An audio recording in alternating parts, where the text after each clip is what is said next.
Buenas tardes, bienvenidos a Conexiones en el inicio de semana, lunes 28 de mayo de 2018. Saludos a usted que, como siempre, nos acompaña a través de la señal abierta de Canal 23 en los 4 departamentos de la zona oriental de nuestro país.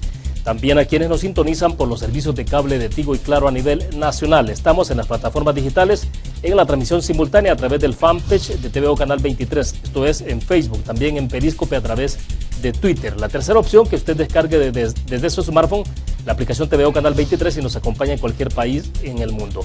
Dos números habilitados para que ustedes participen después del segundo segmento de Conexiones: 2263-0023, 2264-9179, para que nos den su opinión o la pregunta para nuestro invitado.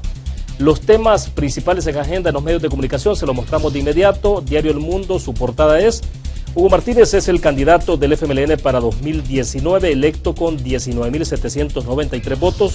El ex canciller dijo que hará alianzas con sectores históricos y ajustes al partido. Esto tiene que ver con el diario de hoy. El país con 20.000 muertes por violencia en 4 años. El Salvador sigue entre países con altos índices de criminalidad para naciones sin guerra. Las extorsiones que abaten a los ciudadanos.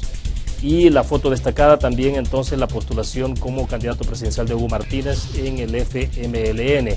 Estos son detalles del tema de la inseguridad en el país. Cerca de 20.000 salvadoreños han muerto por violencia en los últimos 4 años. Aquí el detalle de la situación política, donde Hugo Martínez ahora dice: tenemos que acercarnos a la gente. Y a la base de estas declaraciones también la posibilidad de que puedan hacer alianzas para la elección de 2019. Medardo González, el coordinador general del FMLN: espero que salgamos unidos, no divididos. En la prensa gráfica, Hugo Martínez competirá por la presidencia. El ex canciller se llevó el 72% de los votos en las elecciones internas del FMLN. El presidente Salvador Sánchez Serén, que insta a su partido a buscar alianzas de cara a 2019. Parece que tampoco hay otras opciones más que la alianza.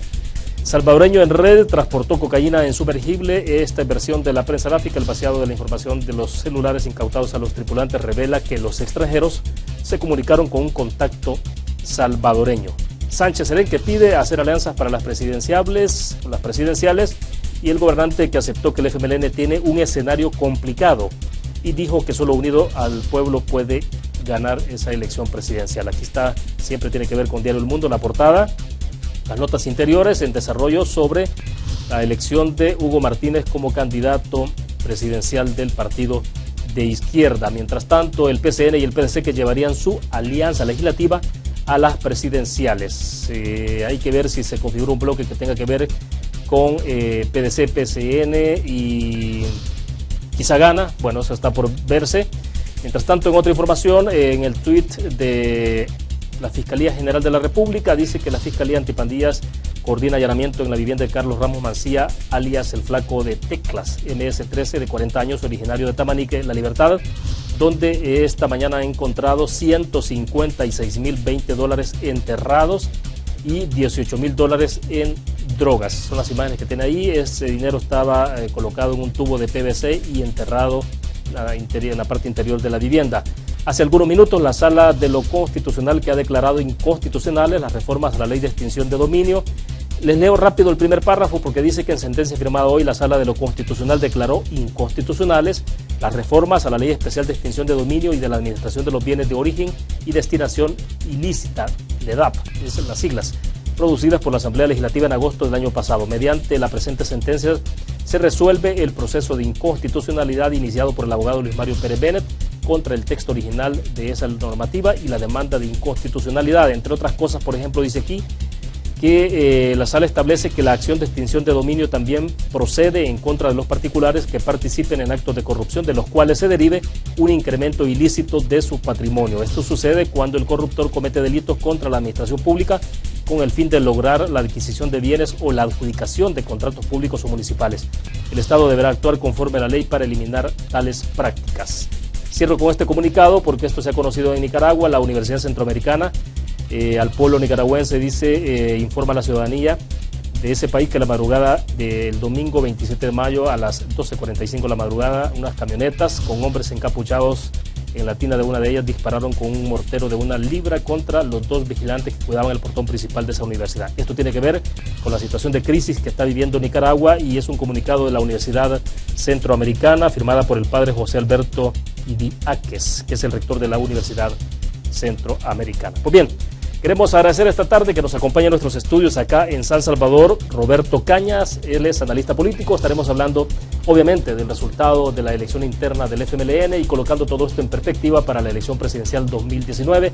Todo este tema que tiene que ver de si habrá alianza entre el FMLN y Nayib Bukele, que Nayib Bukele habría que determinar si parece que no correría con nuevas ideas por la cuestión de términos electorales y legales, pero lo puede hacer con otro partido. Pues bien, agradecemos a Roberto Cañas que nos acompaña. Buenas tardes, bienvenido Roberto, un gusto. Gracias por invitarme, William, siempre es un gusto estar en conexión.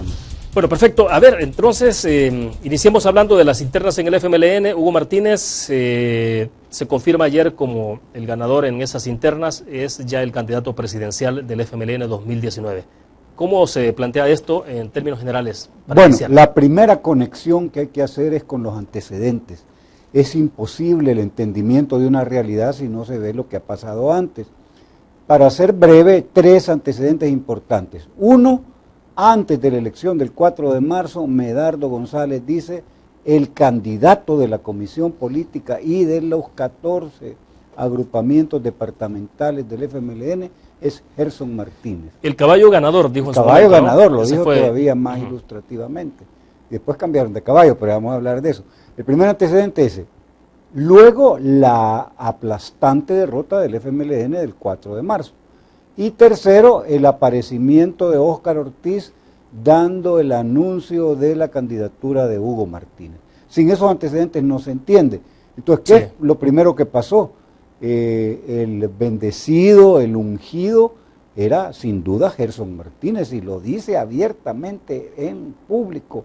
El secretario general es el candidato de la Comisión Política y de los 14 departamentos en sus comisiones. Sí. Pero sucede que la derrota hace hacer una maniobra que dirige, yo diría que hay que darle el crédito a Óscar Ortiz hábilmente, en términos de que pasa a poner la competencia entre 2 personas, entre Gerson y entre Hugo. Hugo hace una campaña, toda la campaña está orientada a moralizar a una base que está destemplada por la derrota del 4 de marzo, a buscar la unidad. No se vieron contrastes altisonantes, eran encuentros, les llamaban ellos, y finalmente lo que mi instinto me decía, que como había cambiado el caballo, eso quería decir que un grupo importante de la cúpula del FMLN, muy vinculado a Casa Presidencial, fue el que hizo posible pues que Hugo llegara a ser el candidato, por abrumadora mayoría. Tal vez un último elemento para antecedentes es que el número del padrón del FMLN es bastante limitado, diríamos, y se necesitan 50.000 firmas para acreditarse como partido. Parece que el padrón con el que están jugando no llega a esa cantidad, hablan de 40.000 y no votaron los 40.000. Eso llama mucho la atención. Ahí me quedaría en antecedentes. Ahora bien, y entonces Gerson Martínez, ¿qué es lo que lo deja Gerson Martínez, como decimos en buen salvadoreño, vestido y alborotado? ¿Tiene que ver con ese resultado del 4 de marzo? Sí. ¿Es eso justamente? ¿No hay otros elementos a analizar? No, ¿cómo no? Hay otros. Ese es un elemento. El segundo elemento es que aparece la figura de Hugo como el que tiene respaldos que antes estaban, digamos, más de cara al único candidato que había. Entonces hay un movimiento de respaldos importantes desde Salvador Sánchez Serén, Ramiro Vázquez, el mismo, ciertamente, Óscar Ortiz. Entonces hay un movimiento importante de apoyo dentro de la cúpula del FMLN hacia Hugo Martínez. Entonces, ese como paso en falso que da Medardo de ungir a Gerson, lo tienen que cambiar después de la derrota del 4 de marzo. Entonces la derrota influyó muchísimo.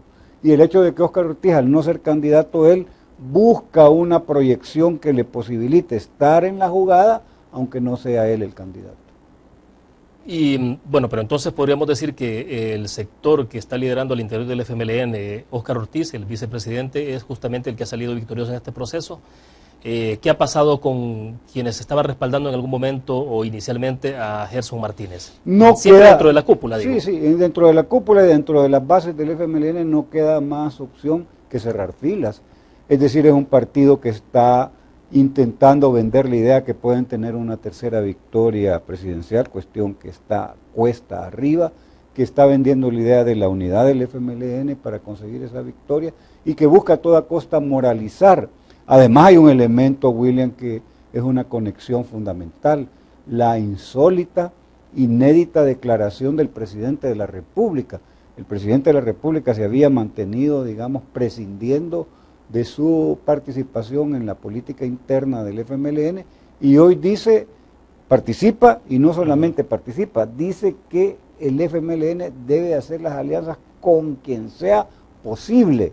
Eso se puede entender. Igual Bukele, ahí se abre, eso está entre líneas, pues el mensaje oculto es ese, que ya lo había expresado Ramiro, que ya lo había expresado Roberto Lorenzana también, que no consideraban enemigo y miraban con buenos ojos. El mismo Hugo Martínez dijo que era su amigo y no lo negó Nayib. Y ya vamos a entrar en ese punto que creo yo que necesito un apartado especial, ya el tema de configuración de alianzas. A ver, el FMLN no ha sido tan traumático el proceso interno de elección como para pensar que pueden terminar un poco trasquilados, golpeados internamente. El caso de Arena parece que hubo claro, públicamente era visible, ¿no? La configuración de los dos bloques y de respaldos hacia un candidato y el otro, bastante fuerte, bastante evidente. Algunos sugerían que eso podía marcar al partido internamente, en el caso de Arena. En el FMLN, ¿hasta qué punto, digamos, se pueden salvar esas diferencias que hubo en el proceso interno? O sea, en el caso de Arena, como ganaron la mayoría de diputados en la Asamblea, ganaron la mayoría de alcaldes al interior y en toda la zona metropolitana, lidiar con diferencias es más cómodo, puesto que están en una posición ventajosa, con victorias importantes, aunque no con el caudal de votos aumentado, pero ganaron pues más diputados y mantuvieron o aumentaron el número de alcaldías, incluso la de San Salvador. Entonces ahí existe, porque es inevitable, no se puede ocultar que la diferencia ahí está planteada, no está completamente resuelta en Arena. Pero como estamos hablando del FMLN, al FMLN no le queda más que unirse, no tiene otra opción, porque lo que está en juego es su sobrevivencia como partido que pueda tener posibilidades de ganar. Y no es poca cosa el FMLN, uno ve la cobertura, William, que tú acabas de hacer, y es evidente que es muy fuerte. Si no tuviese importancia este partido, no tuviera esa cobertura mediática en los medios escritos. Eso es para empezar. Número dos, están gobernando. Les queda un año de gobierno y eso no se puede obviar, pues. Son partido de gobierno, tienen recursos económicos, tienen una estructura a nivel nacional, tienen un ejército de defensa del voto que le llaman EPEL, Ejército Político Electoral. O sea, no podemos decir que el FMLN después del 4 de marzo está completamente terminado. Una cosa es eso, y otra cosa es decir que tienen grandes posibilidades de ganar la elección de 3 de febrero del año próximo. ¿Usted no se atrevería a decir si el FMLN puede convertirse en 2019 en una tercera fuerza política? Todo puede suceder. Si lo que hay que tener en cuenta es que en estos 7 meses que hacen falta, pueden pasar muchas cosas. Hay que ver un escenario de primera vuelta. Ahí el juego del FMLN llegar, aunque sea por una nariz, a ocupar el segundo puesto e irse a una segunda vuelta, así. Es decir, los 2 primeros lugares, Arena y FMLN. En este momento, si vemos la encuesta, parece que no da para eso, pero es que no se puede hacer juicios a partir de encuestas hechas hoy, en mayo, de una situación que va a dar en febrero del otro año. Entonces, quien hace cálculos y previsiones y se atreve incluso a decir quién va a ganar a partir de encuestas de mayo, cuando la elección va a ser en febrero del otro año, eso no tiene consistencia. Sí, a ver, en el caso de las internas en el FMLN, Roberto, para ir avanzando en la conversación, hay más condiciones para administrar de mejor manera la división, si se le puede llamar así, que pudo generar la interna, o no es tan dramático para usted? No, no es tan dramático por lo que acabamos de hablar. Es condición sine qua non. No pueden salir con una fisura, con una división importante. Además lo han cuidado, han señalado, que quieren un FMLN unido para poder salir adelante, y es que lo necesitan, pues eso y moral, las dos cosas, Sí. digamos que son indispensables. Ahora bien, ¿cómo es que se decantaron finalmente por Hugo? Ahí espero su análisis entonces, porque se decantan por Hugo, aunque Hugo Martínez no tiene el trabajo territorial que ha desarrollado Gerson Martínez, que ha sido muy fuerte en los prácticamente 8 o 9 años que estuvo en el Ministerio de Obras Públicas, el contacto que eso le permitía con las comunidades, etcétera. Y se decantan por bueno, todavía el canciller tiene que poner ya la renuncia definitiva, pero había renunciado en estos días temporalmente. Se decantan por el canciller, claro, eso le ha permitido a Hugo Martínez tener una buena relación con Venezuela. Con los Estados Unidos mismo. ¿Usted cree que ha sido dual ahí, se ha logrado mover de manera dual en ese caso? O sea, Hugo Martínez entra a la campaña de las precandidaturas sin el sanbenito de haber sido señalado como el candidato ungido por la comisión política. Entonces le da cierta frescura que ya no tenía, que había perdido Gerson, porque se había dicho hasta la saciedad que él era el ungido. Entonces le parece más fresco, es polite, es suave, educado, solo tuvo el exabrupto de los saltitos el día del cierre de la campaña del FMLN de sus precandidaturas, pero parecería ser que lo que también es un elemento diferenciador, su abierto señalamiento desde el principio a las alianzas. Ahí hay un componente que además parece que lo tiene muy claro la dirección del FMLN, sin el cual ellos no pueden ser vigentes, o sea, solos no pueden. Entonces, cuando el presidente de la República dice que hay que hacer las que sean posibles alianzas, está indicando que eso es indispensable, pues. Entonces, el que ha dicho con más claridad desde siempre que esas alianzas pueden ser posibles, dándole seguimiento a lo que dijo Roberto Lorenzana, a lo que dijo Ramiro Vázquez, a lo que dijo el mismo alcalde de San Marcos, pues hay una cantidad, eso es evidente que responden a los apoyos que necesitó Hugo Martínez para llegar a ser el candidato ganador, o el precandidato ganador. Entonces, ¿qué es lo que hace más potable después de la derrota a Hugo? Uno, que no tiene ese estigma de haber sido un candidato producto del dedazo. Dos, que abiertamente más explícito ha sido en señalar de que él estaría dispuesto a hacer alianzas, y la declaratoria de amistad que tiene y cuenta la anécdota de cómo, etcétera, ya conocemos, eso le permite aparecer más fresco.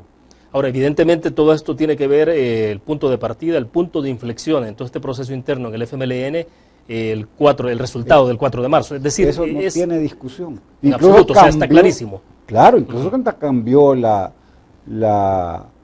cantidad de ministros que salieron, la idea de un plan de emergencia que le han llamado Plan 10, que hablaron al principio con fuerza, cada vez con menos.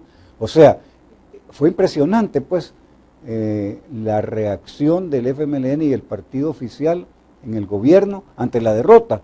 Nunca el presidente había cambiado ministros, nunca había hecho un reconocimiento de que no habían cumplido las promesas, y dicen, bueno, hoy sí, después del 4 de marzo vamos a cambiar ministros y vamos a hacer un plan para buscar resolver los problemas de la gente, lo que tanto han dicho Hugo Martínez, hay que ir donde la gente, resolverle los problemas a la gente. Y uno se pregunta, bueno, y los 9 años anteriores que han estado en el gobierno, no han ido donde la gente, no han buscado resolver los problemas de la gente, ahí hay una cosa como extraña.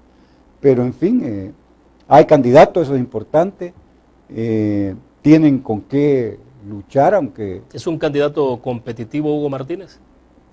Es que hay que tener bien claro que la campaña electoral no se gana solo con el candidato.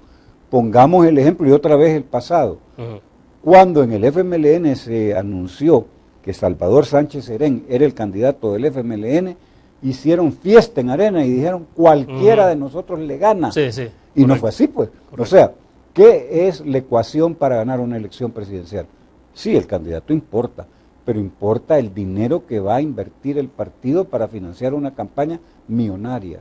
3, 4, no sé cuántos millones de dólares van a invertir. Se necesita desarrollo de trabajo territorial, nacional, del partido, y se necesita defensa del voto, y se necesita una propuesta de oferta electoral. Con esas 5 cosas yo digo, sí, está listo. El FMLN tiene un candidato débil, pero tiene todavía una estructura, una maquinaria electoral, tiene todavía un ejército de defensa del voto, tiene el gobierno, tiene dinero, o sea que tampoco digamos que está... Si no es un partido que esté acabado. Para nada, o sea, está golpeado, herido, pero no terminado. Y ¿qué tanto? Bueno, porque faltan 8 meses para la elección más o menos, ¿no? O sea, ¿qué tanto puede replantearse el FMLN para poder recuperar el votante, ese votante que no le respondió en la pasada elección, Roberto? Es decir, ¿usted cree que, por ejemplo, la elección de Hugo Martínez entonces efectivamente le puede revitalizar hacia adentro y decir, o sea, tampoco desde el otro lado pueden estar haciendo cuentas felices de que ya el FMLN no va a recuperar los votos que perdió, entre comillas, en la pasada elección? Sí, porque pueden pasar muchas cosas en estos 7 meses. Pero hay una cosa muy clara. Es muy difícil para el FMLN recuperar los casi 400,000 votos que perdió el 4 de marzo. Ahí ni que pusieran a Messi ni a Cristiano Ronaldo, porque no es solo de candidato, se van a recuperar esos votos. Vamos a ver qué cantidad de errores comete Arena, qué tanto, yo lo veo muy difícil, pues en 7 meses pueda dar una remontada épica el FMLN para lograr conseguir los votos hacia la búsqueda de los votos perdidos. Pues yo lo veo bastante difícil. Eso ellos lo tienen muy claro, lo dicen, está complicado. Pero no se puede decir la última palabra hoy, es muy difícil. Ahora, entonces, las cartas están puestas sobre la mesa en el caso del FMLN, el Partido Arena, bueno, Nayib Bukele, que con Nuevas Ideas, ¿corre o no corre? Vamos a ver, porque hay como varios episodios. 1, ¿qué va a pasar con su inscripción de Nuevas Ideas? 2, todo parece indicar que los tiempos ya no les da para que Nuevas Ideas sea el partido, aunque sea aceptado por el tribunal para que lo lleve como candidato presidencial. Entonces se abren las ideas de las coaliciones. ¿Cuáles serán? Pues ahí hay una diversidad de posibilidades, que sea un partido chiquito. Yo no descartaría, como fue en el caso de Unidad con Elías Antonio Saca, que el PCN, el PDC y Gana hagan una coalición que sea el carro en la maquinaria electoral en la que se suba Bukele. Parecería extraño, pero en política nunca hay que decir nunca, los ríos se regresan. Él tiene que buscar una coalición que le posibilite no solo el nombre para encaramarse con las placas y la tarjeta de circulación, tiene que tener una maquinaria que tenga algún desarrollo territorial. Sí, porque es lo que no tiene, incluso Nuevas Ideas, si, digamos, hipotéticamente hablando, fuera el caso, no tiene el trabajo territorial. Sí, tiene una convocatoria, digamos, que suena masiva, por ejemplo, el último episodio de los 200,000 que dieron la firma, pero es que tiene que tener más enraizamiento territorial y eso todavía no lo tiene ni lo va a poder conseguir en lo que queda de aquí a la elección. Ahora bien, tenemos que hacer la primera pausa comercial. Roberto dejó plantear la inquietud. Entonces, el FMLN está pensando más bien en un segundo escenario. El primero, obviamente, que lo establecería el resultado electoral de la primera vuelta. Y una segunda vuelta, entonces, la estarán perfilando más. Podría ser la que más pesa esa, la posibilidad de esa alianza con Nayib Bukele. Dejo plantear la interrogante, vamos a una pausa. En adelante tendremos habilitados los 2 números de teléfono, 2263-0023, 2264-9179. Regresamos.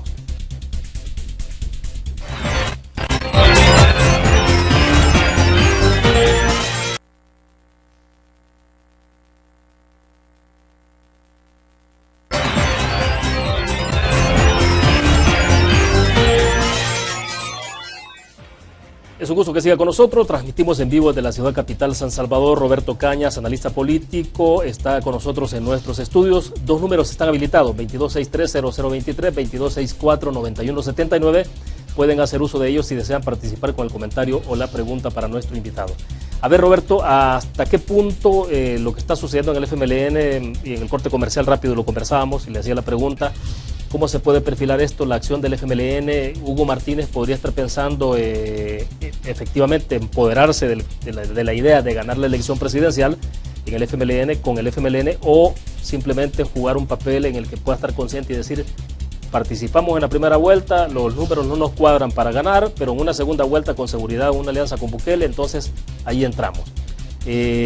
O son escenarios que deben estar sobre la mesa. ¿La cúpula del FMLN misma habrá considerado todas esas posibilidades y variables? Sin duda, pero el discurso público va a ser: vamos a ganar la elección del 3 de febrero. Pero eso pasa porque el FMLN recupera los votantes que perdió para el 4 de marzo. Para moralizar a su base y para ver si logran entusiasmar de nuevo a los votos perdidos, que ahí la tienen con mucha dificultad.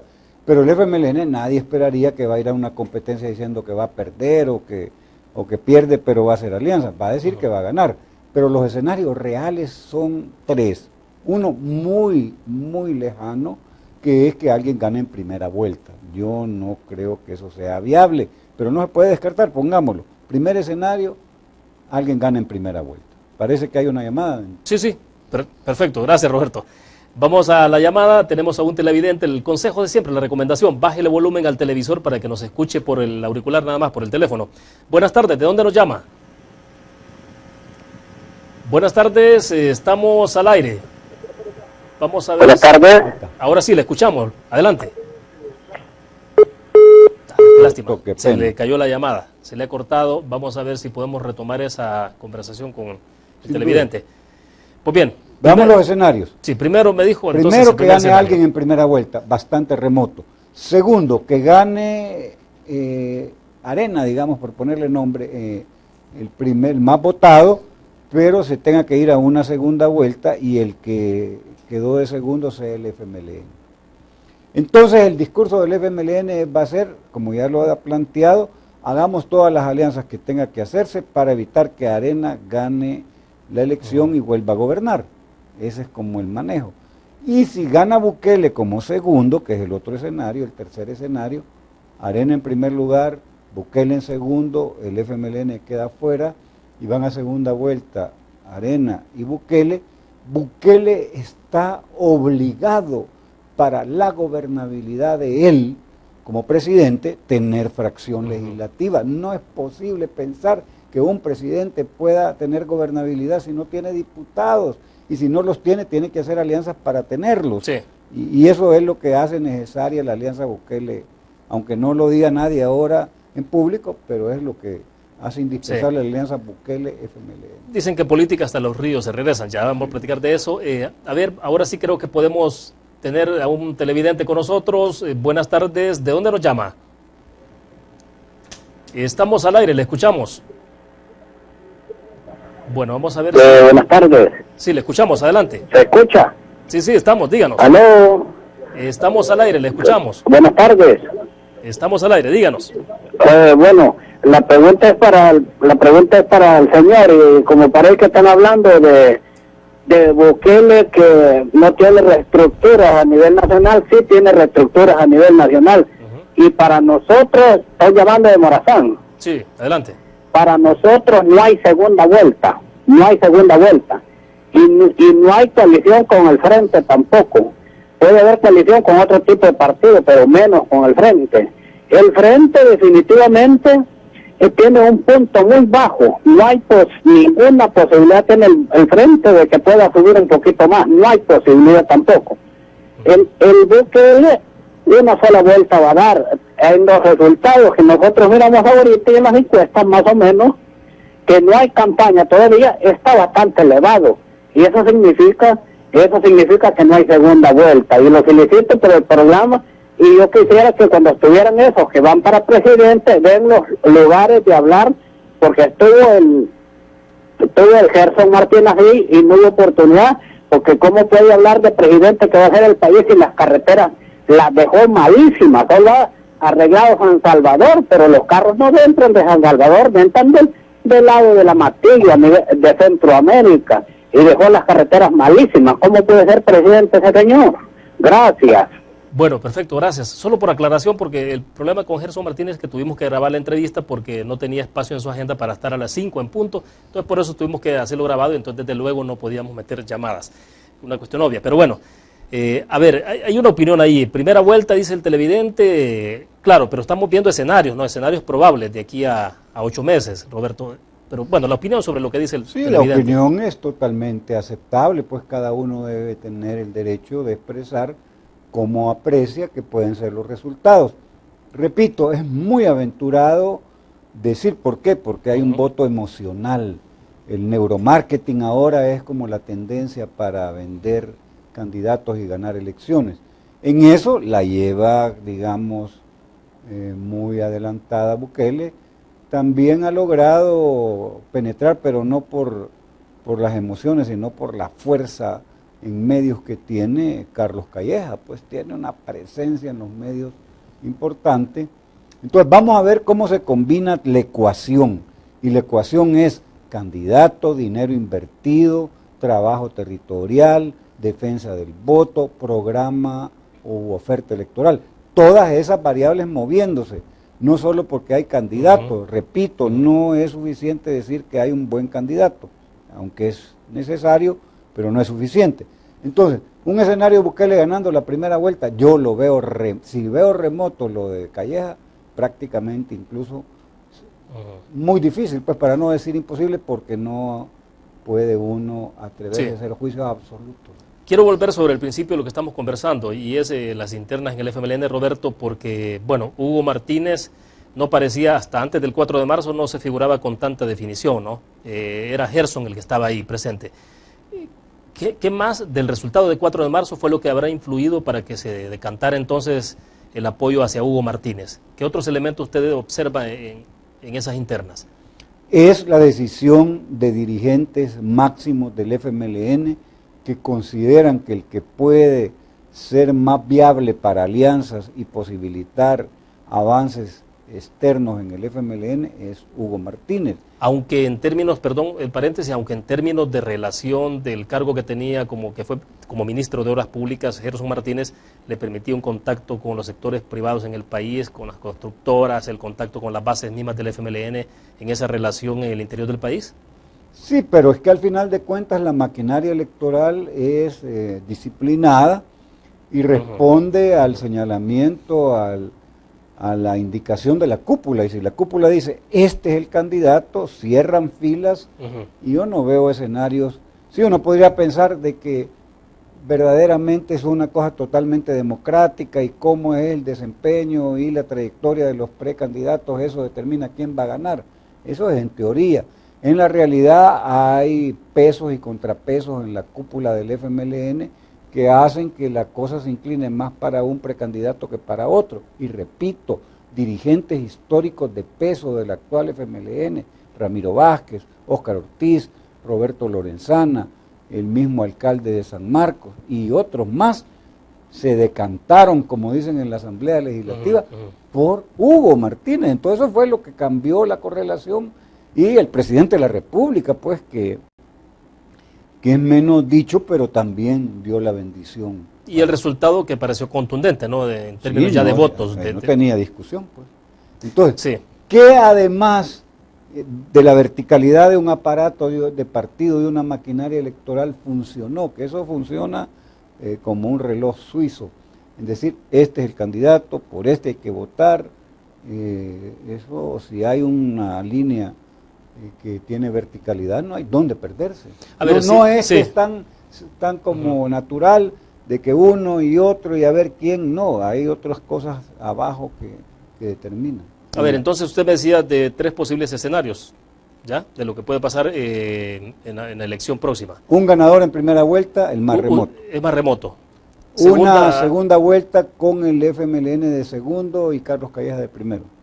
Y un tercer escenario, una situación ubicada Carlos Calleja y Bukele. Son esos 3 escenarios. Y entonces, lineamiento de fuerzas alrededor de Bukele, el FMLN, y por el otro lado, ¿cómo se ve el Partido Arena, por ejemplo? O el PCN, PDC, gana, ¿cómo se puede estar definiendo? Yo creo que están muy cercanos a Arena, bueno, tienen una alianza legislativa declarada. Se han unido apoyando a Arena, el PDC y el PCN, y han dicho PDC y PCN que van a ir juntos a la contienda presidencial.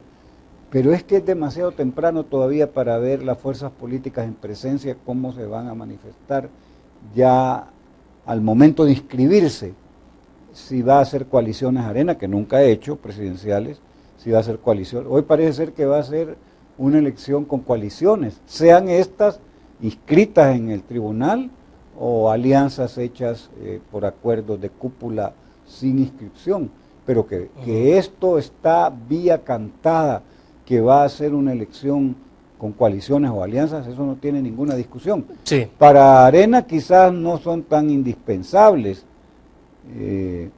para el FMLN son absolutamente indispensables, y para Bukele, si razonablemente quiere gobernar, son necesarias porque necesita grupo parlamentario que le dé gobernabilidad, lo que él quiere hacer, que le aprueben el presupuesto general de la nación, que le aprueben el financiamiento de la deuda pública, que le aprueben más préstamos. ¿Cómo va a conseguir eso si no tiene un diputado? Claro, claro. Es indispensable, pues. Además, Bukele tiene que entender de que mientras no presente cuál es su núcleo orgánico de dirección, cuáles son sus equipos de apoyo que van a hacer el programa, que demuestre pues que está preparado para ese paquete, porque no solo es la figura del presidente, sino quiénes van a organizar el gabinete económico, quiénes van a organizar el gabinete social, quiénes van a organizar el gabinete de seguridad, y cada uno de esos gabinetes, qué va a hacer, cuánto va a costar lo que va a hacer y de dónde van a sacar el dinero para financiar eso que dicen que van a hacer. Y todo eso es una labor que ahora, y con esto termino para otra pregunta o alguien a lo mejor quiere hablar, que a lo mejor le favorece a Bukele en este momento tener esa cosa difusa de no establecer claramente programa, porque eso le permite que pueda tener más apoyos, porque nadie sabe realmente qué es lo. Cuando él diga, mi plataforma en lo económico es esto, puede ser que algunos sectores que lo miraban con simpatía puedan sentir afectados sus intereses y decidan ya no apoyarlo. Pero mientras maneje una cosa difusa de recoger el malestar, el hartazgo de la población de ambos partidos, de Arena y del FMLN, le va muy bien. Y si además le declara víctima y se hace sentir ante la población que está sufriendo los embates de Arena, que lo quiere inhabilitar, y del Frente que lo expulsó, eso le va muy bien a él para vivir del descontento de sectores que están hartos. Sí, pero eventualmente usted no ve a Nayib Bukele en la posibilidad de que lo inhabiliten. ¿Cómo no? ¿Puede ser esa opción todavía? Claro, eso está presente por lo de la alcaldía, por lo de los troles, por lo de la Corte Suprema de Justicia, la Comisión de Probidad, o sea, por varios lados tiene posibilidades de juicios abiertos, incluso el de Eugenio Chicas, pues. Vaya, porque el FMLN se vería en una segunda vuelta, si ocurriera esa posibilidad, como casi que de vagón de cola.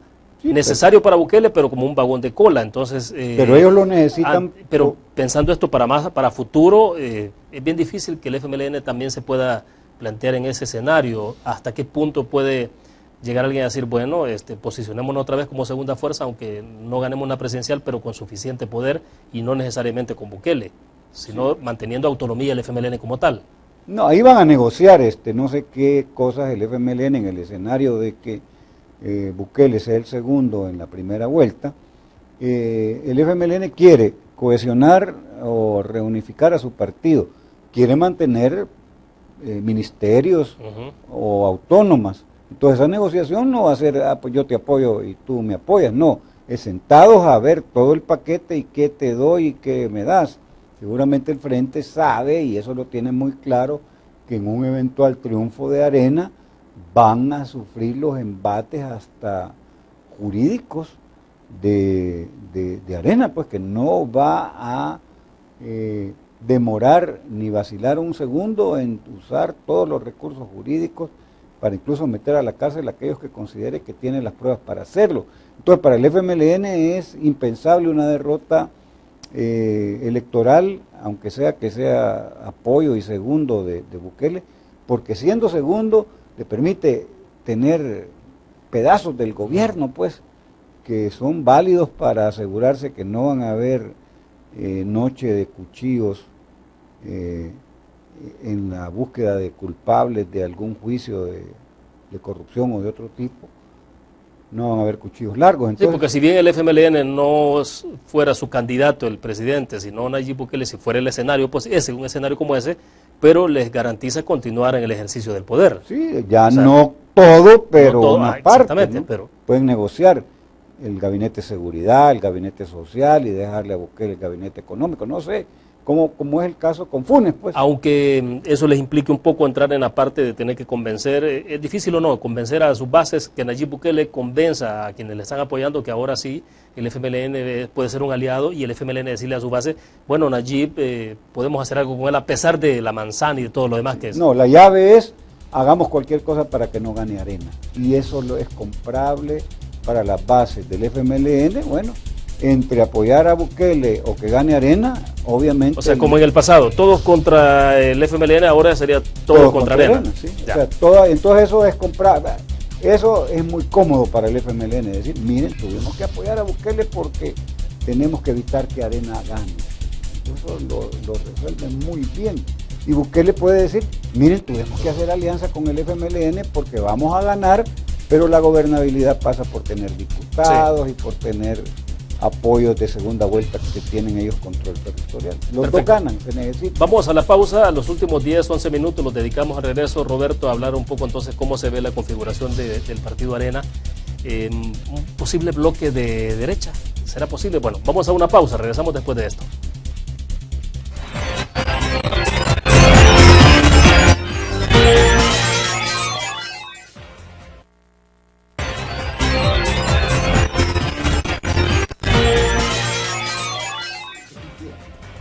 Bien, continuamos en Conexiones. Roberto Cañas, analista político, está con nosotros en nuestros estudios acá en San Salvador. Todavía pueden participar, tenemos habilitado el teléfono si ustedes desean dar su opinión o la pregunta a nuestro invitado, pero vamos a avanzar rápido porque solo tenemos 10 minutos. A ver, en el pasado en las elecciones, Roberto, siempre se ha dicho que los choques de trenes y que ahora sí, que la configuración de bloques, pero bueno, cada elección tiene su propia particularidad, sin duda alguna.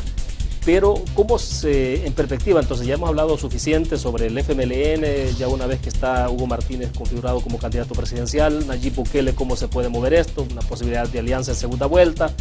El Partido Arena, ¿cómo lo observa usted moviéndose? ¿Usted cree que pueden estar cerca, próximos al PCN, el PDC? Bueno, ya definitivamente tiene muy firme, muy trabajada una alianza legislativa. Eso es abiertamente aunque eso no es automático para una elección presidencial, pero sí, sí sienta como la base. Pero es un antecedente importante, pues no se puede obviar. Ya eso es una cosa que ha madurado, digamos, la alianza Arena, PCN, PDC, y eso podría ser el comienzo de lo que se concretaría como una alianza, como coalición inscrita formalmente en el tribunal o como alianza hablada sin inscripción formal. No se ha visto antes. Yo no veo tan necesitado a Arena de esa coalición como lo veía antes del 4. Es que el 4 de febrero hay un antes y un después. Pues, bueno, pero sí, pero tienen un número de diputados importante, pero el número de votos, el Partido Arena tampoco es que no creció, pues. Por eso, pero tiene más votos y tiene los votos asegurados, por lo menos declarativamente. Gana es diferente, Gana calcula cada momento y da respuesta según el momento. Parecería ser que si uno analiza a partir de la trayectoria, Gana se va a inclinar por apoyar. Y ahí no, es que es muy difícil hacer juicio. Yo diría, si me pregunta William en este momento, uno, yo veo muy sin necesidad a Arena de hacer coaliciones o alianzas presidenciales. Pero tampoco lo está viendo sobrado. Tampoco lo está viendo sobrado. ¿Cómo no? Yo lo veo sobrado.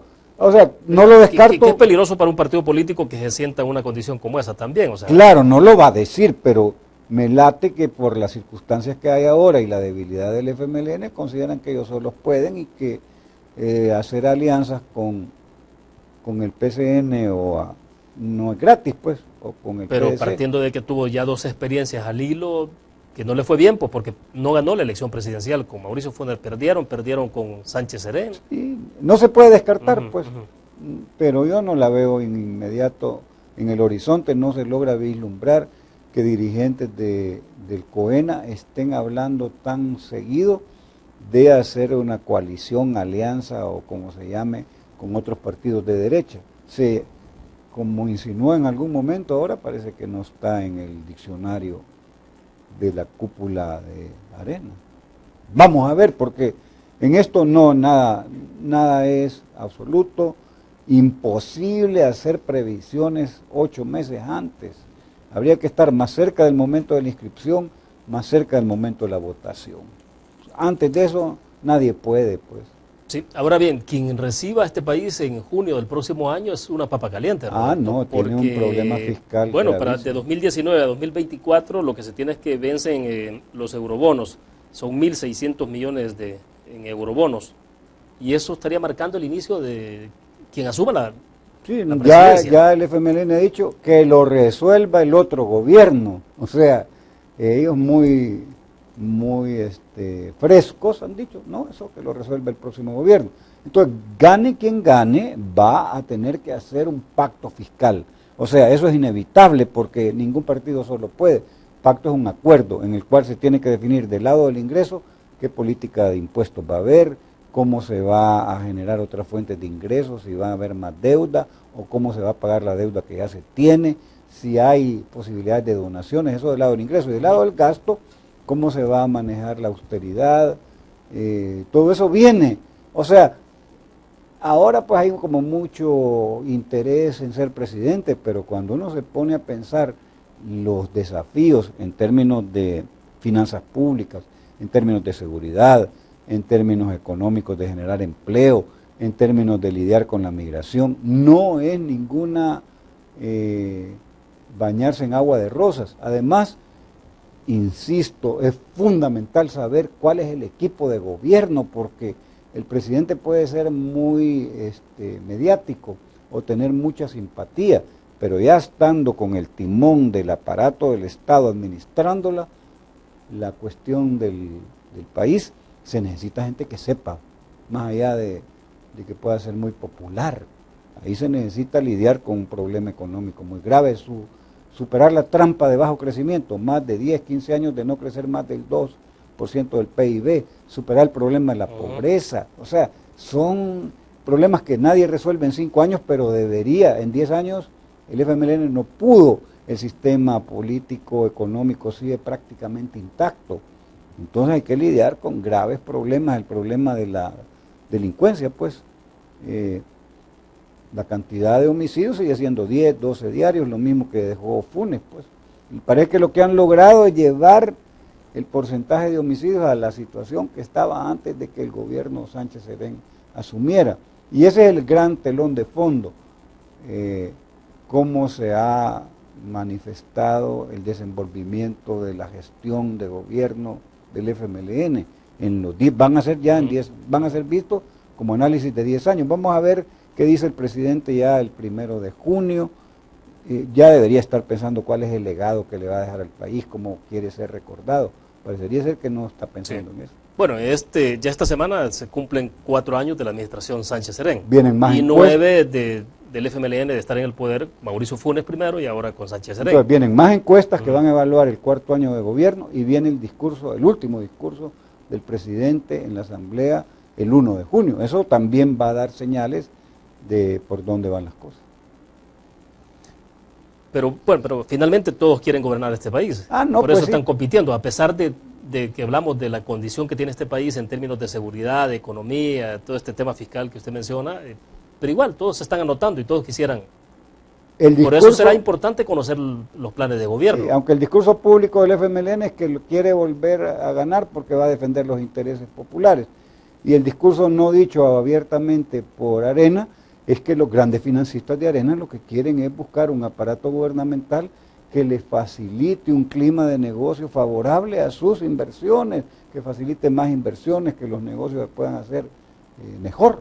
Entonces necesitan, no es lo mismo querer hacer negocios con un gobierno que no está tan anuente a los dictados de los grandes empresarios del país, que ellos sean los que han financiado a un partido para que lleguen personas que son amigos de ellos, les da derecho de picaporte, de hacer una llamada y buscar resolver que el clima de negocio sea mejor, que al final de cuentas es el interés por el cual Arena quiere llegar a gobernar, pues no es declarado públicamente porque obviamente es inmanejable, Ambos van a decir, no, queremos el bien común, mejorar la salud pública, mejorar la educación, que existan menos delincuencia. Por supuesto que todos van a decir lo mismo. Ahora, pero sigue sin resolverse medianamente siquiera el tema de la inseguridad en el país, Pues sí. de los homicidios. Y en eso ha fracasado el FMLN. Usted decía el crecimiento de la economía, o sea, hemos tenido una economía... una trampa, ahí no crece, no letargo pasa. ahí, o sea... Tiene 10, 15 años de estar en 2.5, algunos dicen algunos años 2.8, 2.3, al final dicen que no era ni 2.8 ni 2.3, sino que 1.2 o 1. Entonces esos grandes problemas de país, nos guste o no nos guste, suponen pactos, acuerdos, entendimientos básicos. La gente cree que eso es absurdo, pero ¿cómo se va a sacar adelante el país si no hay en las cosas importantes, más centrales, acuerdos? ¿Cómo aseguramos salud pública de calidad? ¿Cómo garantizamos la educación?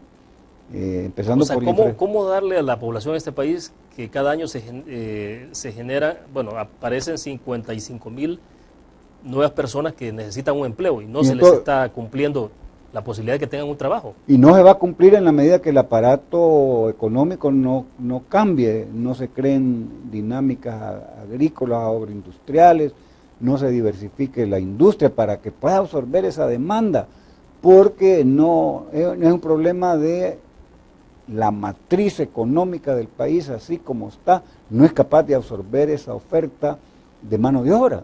O sea, no hay capacidad pues de absorción, no hay una demanda de mano de obra tal que posibilite que todos aquellos que tocan las puertas buscando trabajo puedan encontrar un trabajo decente. Y con más dificultades para que la gente pueda irse a Estados Unidos. Cada vez más. Más difícil ese viaje, ¿no? Sí, y la gente lo va a seguir haciendo porque entre quedarse aquí sin trabajo, con deudas y amenazado en su seguridad, de todas maneras es más rentable irse. Y es que ese es el...